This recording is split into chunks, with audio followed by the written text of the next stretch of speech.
It is the Raw after WrestleMania, and quite frankly, the dawn of a new era. And with so much hype, so high expectations, would this year's Raw after WrestleMania live up to the hype, or would it unfortunately fall flat like years prior have done? I mean, seriously, it's been like, what, 5, 6 years since we've had a good Raw after WrestleMania? Here is your Raw review. But before we get into that, feel free to like, comment, subscribe if you like professional wrestling content, because we will be doing a whole lot of that over here daily at that. Keep the main channel because I'll be in the next week or two posting some wrestling content based off of my journey to WrestleMania 40 Night 2. Join the Twitch because we'll be doing some wrestling and variety content over there, and join the Discord because I want to do some videos involving some of y'all, such as hot topic based videos and more. We'll have to wait and see. But enough of that. Let's get into the video. We open the show with the game Triple H getting us up for the dawn of a new era, what some would be calling the Triple H era, some the Paul Levesque era. I'll be real, I hope these next couple of eras of WWE have Triple H included, which is why I can't give it that name. So we'll just be calling it the Renaissance era, which is pretty appropriate considering that this feels like a rebirth of the WWE. I mean, look at everywhere. You're seeing a lot more people that have never talked about wrestling, covering, talking, speaking about wrestling. Nevertheless, Triple H will also bring out the new reigning defending undisputed champion, Cody Rhodes. The American Nightmare quite frankly go on and get showed a very heartwarming package detailing his story from undesirable to undeniable to undisputed. However, good times don't always last, as before long, the final boss would go ahead and make his appearance, which this would be a bit of an awkward back and forth, to the point that the crowd even went, "This is awkward," with The Rock confirming, "Yeah, your story with Roman is done. You beat him, it's good. It's done, it's over. GG's, you won. But you and my story has just begun."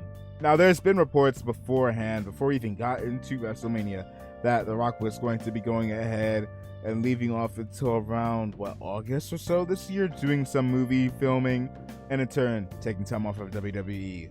Which The Rock would also confirm this year, as this was his final appearance as the final boss, ready to make his exit. You'd have a bit of a weird, interaction with these two. They will wind up trading championships after a bit of side-eye from Cody, as well as Cody calling the belt bootleg. The crowd was booing the absolute hell out of The Rock, and quite frankly, they would exchange belts back to the actual owners of them. And The Rock has effectively foreshadowed that we will be having a feud between Cody and The Rock, probably later this year. I wouldn't be surprised if it's around SummerSlam, if not Survivor Series or so.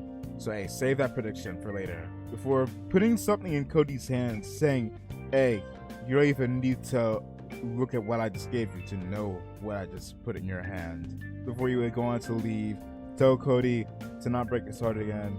And that is the end of the final boss, at the very least for now.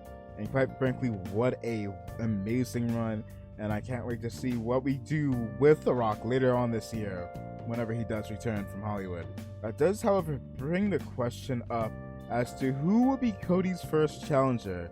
And I'm saying this nearly 3 in the morning on the 9th, so well before SmackDown.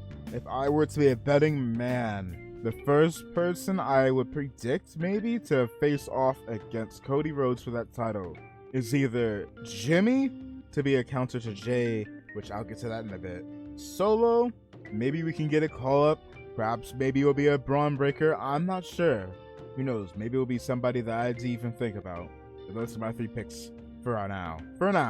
But speaking about call-ups, Ilya Dragunov would make his WWE main roster debut against the King of Strong Style, Shinsuke Nakamura, and you could tell that Shinsuke probably did not miss wrestling strong style matches, because good lord, this man was getting the crap beaten out of him. They had a pretty enjoyable back and forth. Shinsuke against the NXT champion, former NXT champion in the form of Shinsuke taking on the current champion. However, you kind of could figure out who would win in the end, as Ilya Dragunov would pick up the victory in a rather enjoyable match. That wouldn't be the end of the call-ups, but we'll get to that a little later on. When I released that video about me and my experience with WrestleMania 40, including a bunch of highlights, clips, and footage with it, some of which you can see right now on your boy's Shorts uploads, so feel free to keep that. But you will see how much I despise the fact that Drew didn't get to have his moment last that long at all. Nevertheless, the Judgment Day would introduce Rhea Ripley, still your women's world champion, before they would introduce the new not the undisputed champion, that's Cody Rhodes, the new world champion Damian Priest, the bisexual Undertaker, before the new Raw Tag Team Champion R-Truth would join him. There'll be a bit of a funny back and forth of these guys here. R-Truth ready to try and bring The Miz into the Judgment Day. The Miz and Judgment Day themselves saying that R-Truth's not in the group. R-Truth in the crowd saying otherwise. And it did seem like we were setting up for a championship match between the Awesome Truth versus JD.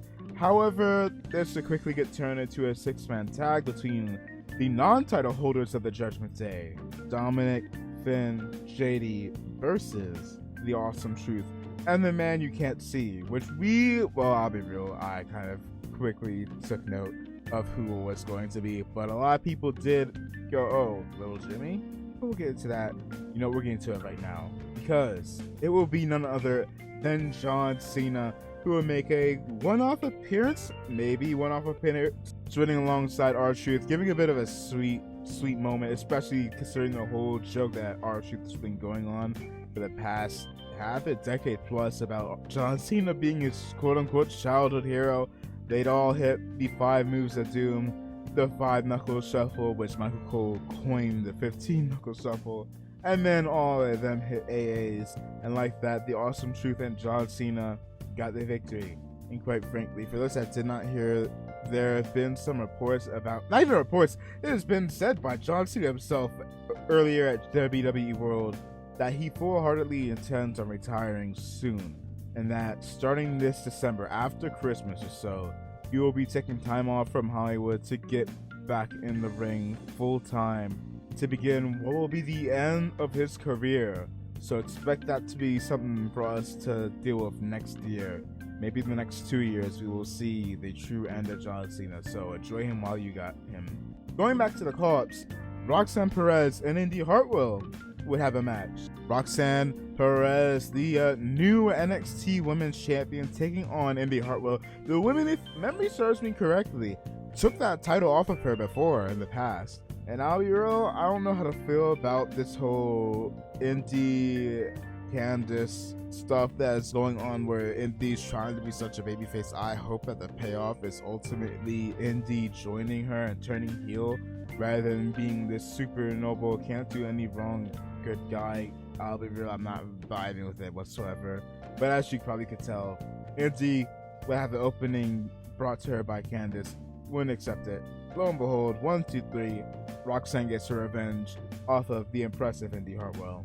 The new Intercontinental Champion, Sami Zayn, after defeating Gunther's 666-day reign, and in the words of Sami Zayn, Sami Zayn would be accompanied by Chad Gable as the members of Imperium would confront them, and lo and behold, we would have a tag match, which in the end, Gable and Sami Zayn will walk out victorious. A pretty enjoyable tag match at that. We would go on to have a backstage segment between these two, with Sami messing around with Chad, fucking around with him, saying, hey, I mean, we're even now, right? Yeah, I'm this fucking with you, I'm this with you, I know we're not even. You wanted to shot at my title. You know what, I'd be honored. And so, next week, it will be Sami Zayn versus Chad Gable for the Intercontinental Championship, and I'll be honest, I foresee a heel turn. Maybe I'll be right, maybe I'll be wrong, but I full-heartedly see a heel turn coming.